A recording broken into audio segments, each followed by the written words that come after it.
Hello everybody, welcome back to Frontier Mentality. Today is the part 2 of Tinfoil hat series. So we're going to be discussing Pangaea, flat earth, solar flares, earthquakes, asteroids and meteors. Yeah, I believe that's all of it.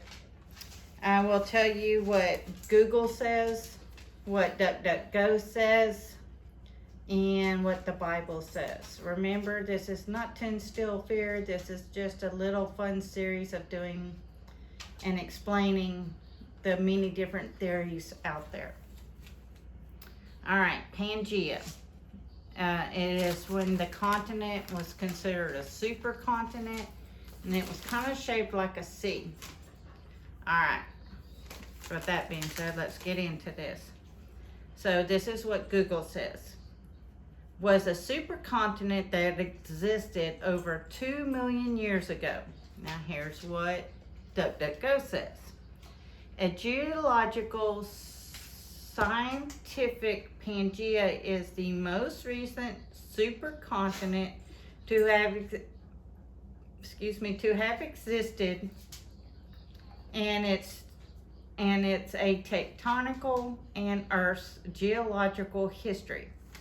They both agreed that the continent split due to an ice age, and with that ice cracking and melting and causing rivets and all this is how the continent split, according to DuckDuckGo and to Google.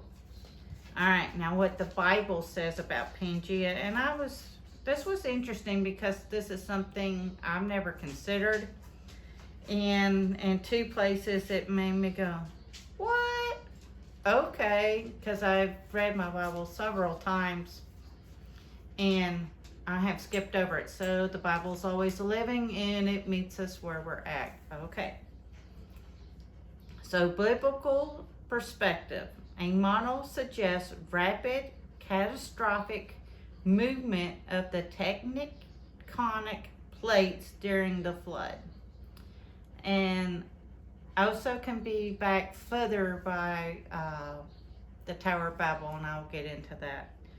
Okay, the justification of the interpretation of the Bible, like in Genesis 1 verse 9 through 10, cites and suggests a single landmass before the flood, which required a rapid succession that happened in Genesis chapter 7:11, ripping apart the pre-flood supercontinent, upwelling molten rock from underlying the mantle, then helped to propel the continental fragments across the globe, opening up new ocean basins and colliding to produce today's mountains. The one certainty we have about the pre-flood world is a created belief, eyewitness accounts given in His Word. We have forever lost the world where Noah lived. It was ripped apart and wiped away by the global flood cataclysm. Then surviving clues could be a sober reminder of a warning later in the New Testament of a foretelling of maybe a second Pangaea. But let me go ahead and give you the Bible references that it was talking about and what they mean. Or not what they mean, what they say. Genesis 1:9. And God said, let the waters under the heavens be gathered together into one place, and let the dry land appear from it. And it came to be so. And Genesis chapter 7 verse 11, in the 600th year of Noah's life, in the second new moon, on the 17th day of the new moon, on that day all of the fountains of the great deep were broken up, and the windows of the heavens were open. So anybody who's has ever visited or online saw Yellowstone National Park where the geysers are spitting up water, to me that just proves that God knew there's created the water and it shoots up through the earth. And just think of that on a millions and millions of those suckers opening up and spewing water out. Now here is another witness to that in Genesis chapter 10 verse 25. Now this is a father who is naming two sons. One, the Hebrew word means Pangaea, and the other one means separation. So it's talking about where the earth is now divided. The earth was one at one time, the first son. The second son is now where the earth is pulled apart. The second type witness would be the Tower of Babel, which is today, it could be found today in modern day Iraq. This is in chapter 11, 1 through 9. Come here, Joy. 1 through 9. But the verses that it's most talking about is verse 7 and 8. Come, let us go there and confuse their tongues, their language, so that they do not understand one another in speech. And Yahweh scattered them across and over the face of all the earth, and they left off building the city. So when God separated them, now even DuckDuckGo and Google suggest they were land bridges after when the earth separated, and probably I think this is where God tore those land bridges down after everybody trying to build a tower to heaven. My opinion, but don't know if it's correct. When I was talking about maybe a second Pangaea happening, I'm referring to, where is it? Revelation 16 verse 18. And it's talking about earthquake. Unknown to man, it would be more like a creation type earthquake. So maybe during the millennium reign, that's how people are able to travel, because it's all connected again. Maybe, don't know, but it's a thought. Okay, where are we at? Now we're going to talk about and then in Matthew 24 verse 37 and 39 and 20, it talks about the days of Noah. People are preparing, or not preparing, they were just living life. They were given in marriage. They were eating, drinking, doing their daily lives. And up until the time Noah put his family on that boat, or the ark. And remember, God saves a remnant from every disaster that's in the Bible. You got the famines. Joseph was able to save people from dreams. So there's many different things to think about on that. So, okay. Let's go to the pole shift. Many people believe the North Pole will be where the South Pole is, and the South Pole where the North Pole is. And right now, where is it? Sir James Clark Ross discovered the North Pole. He discovered it in northern Canada back in 1831. It has now moved closer to Siberia. It has moved 8,500 kilometers. Now in America, because we do things by miles, would be 5,282 miles that has moved off course. Okay, 2, 3. I'm trying to keep us on shift or on track. The sun undergoes a cycle every 11 years, which marks the important stages in the solar cycle. The shift in the polarity marks the point at which the sun is halfway through solar maximum, the height of its activity, and the beginning of the shift towards a solar minimum. The sun magnetic field last moved towards the end of 2013. Hold on, let's pause. Sorry, my girls were fixing to do their barking storm and I didn't want to go through that. So they're in a solar minimum. They're in 1859. This is when a CME, which is called the Carrington event, happened in San Francisco. The telegraph wires got so hot they caused the city to burn down. No, be quiet. So, a CME slash EMP. EMP is a weapon. A CME is from the sun. Do not. Go away. Shoot. Don't do this under me. So, a CME happens from the sun. They say it happens every 150 years. So, we are about 10 years overdue. That's why I suggest the, if they knock this over, I'm going to be so mad at y'all. Quit. Wait. Sorry, y'all. Dogs in real life. Dogs in real life. Let's get us situated. Okay, hopefully I'm still in frame. Okay, so the Carrington event. That's why I advise everybody to get EMP shield.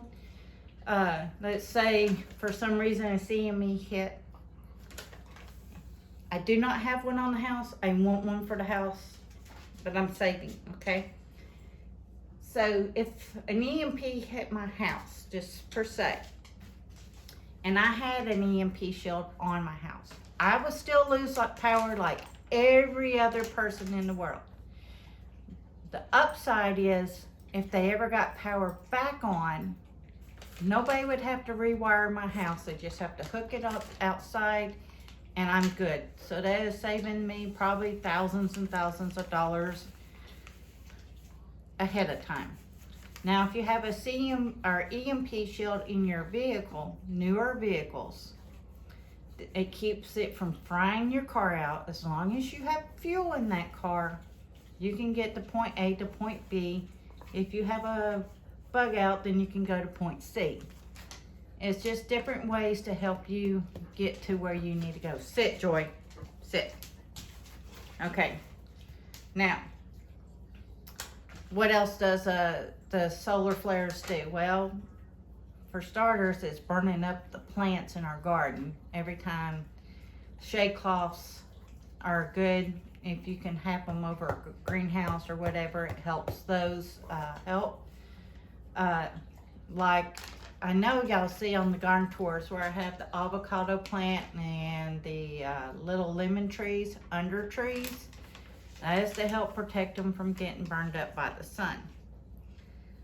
So solar flares here in Georgia in 2024, I was able to see the northern lights, which is unheard of. But it just goes to show you that times are changing, and it does say the signs in the heavens will be seen more on in the latter years. Okay, let's go ahead and jump over to asteroids and meteors.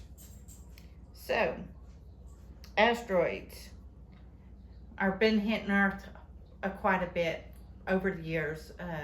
There's many different scientists. You can do that research on your own.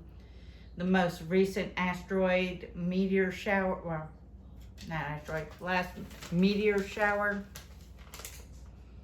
was in the United States, June the 26th, 2025.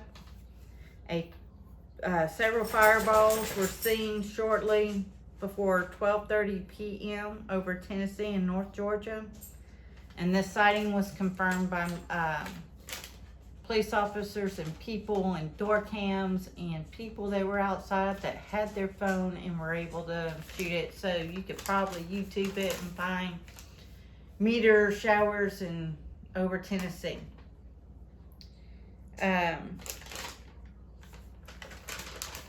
We have seen where a mile wide, according to Google and DuckDuckGo, hit Earth and destroyed all the dinosaurs.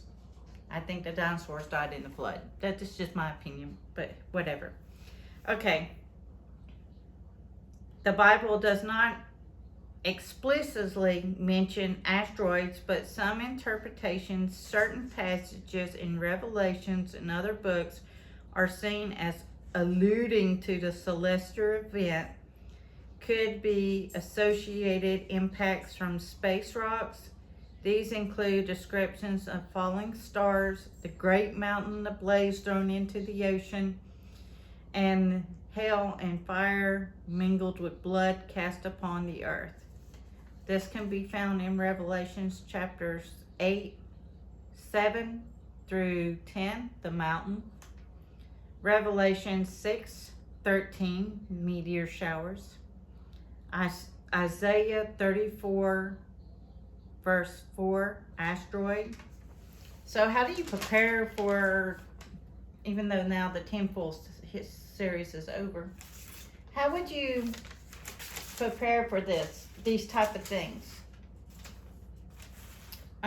For starters, you get right with your creator of the universe, and you get a personal relationship with his son, Yeshua. I call him Yeshua, but it's also known as Jesus. When I say Yah, it's God. It's just, the Hebrew word for Jesus is Yeshua, or Yahshua, but there is no J in the Hebrew alphabet. There's a little tip for you. Being him, first and foremost, get right with God and get right with your creator so you can have everlasting life with your Father and above. Second, you stock up on food and water.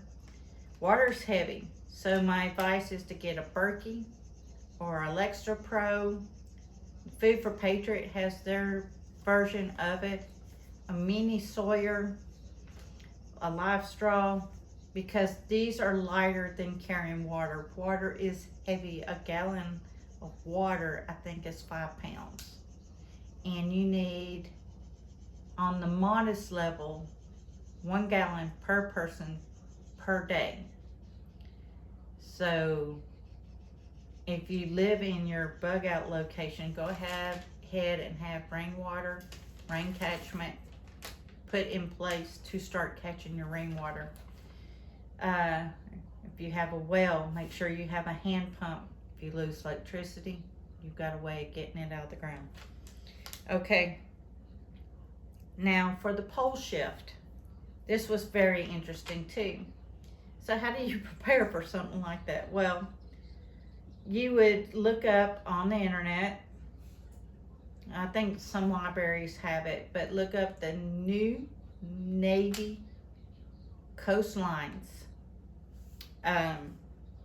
So anywhere east of the Rocky Mountains and anywhere west of the Appalachian Mountains in the United States, this could help from the tsunamis that would come from either side of the oceans. If you're on the Gulf area, look up elevation and get above sea level. Okay. Now, many people talk about living around the 33rd parallel. That's not longitude, latitude. I don't remember how the lines go, but you can do your own research and look that up.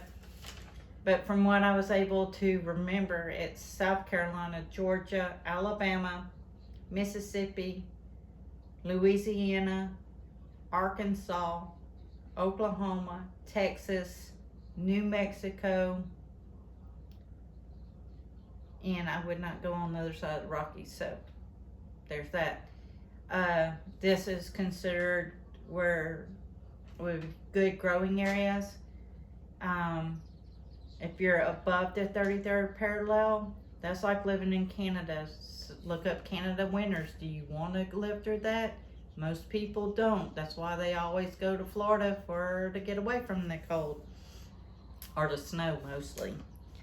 So if the poles shift, like South America right now is their winter. So when it talks about the seasons and not knowing the seasons for growing, that could be this. It could be the poles shifting, doing a complete flip-flop. All the water is held at the equator, and that causes it to shift. It might disperse the water out and suck it back into the equator. So, learn to garden. Right now, anybody in apartments, you can practice in a pot of dirt or a bucket or whatever. Practice growing your food. It's always a practice. I'm always learning to grow new stuff. Like this year I did blood corn and honeydew. So I experiment to what can grow. And besides doing that, I am mostly growing to offset the cost at the grocery store. It helps beat inflation. You can pretty much get a load of dirt, and I'm talking about a dump truck. Around here, a dump truck is about $200 to $300 for a dump truck. That's 1 week of groceries. Then a pack of seeds or a couple of packs of seeds is still less than what you're buying weekly at a grocery store. When I'm talking about the Food for Patriot or my Patriot Supply, I did the math. Just for 2 people, it's over $7,000 for a year to buy at the grocery stores. So buying the $2,000 kits or $1,000 kits for a year, you're still saving yourself a buttload of money. Yes, most of them are vegan. And so if you're buying that, you're just buying meat at the grocery store, or you're just buying meat from a good source, somebody that doesn't put all that crap in your meat. But those are other ways to prepare yourself. Learn herbal gardening. Learn what herbs can replace any of the pharmaceutical medicines you're on. Remember, all the pharmaceuticals are from China. They're wanting to go to war with us. So what makes you think that pharmaceutical medicine is super safe for your body? Just a thought. My opinion. I could be wrong. But this is freedom. Let's see if we can show y'all real quick.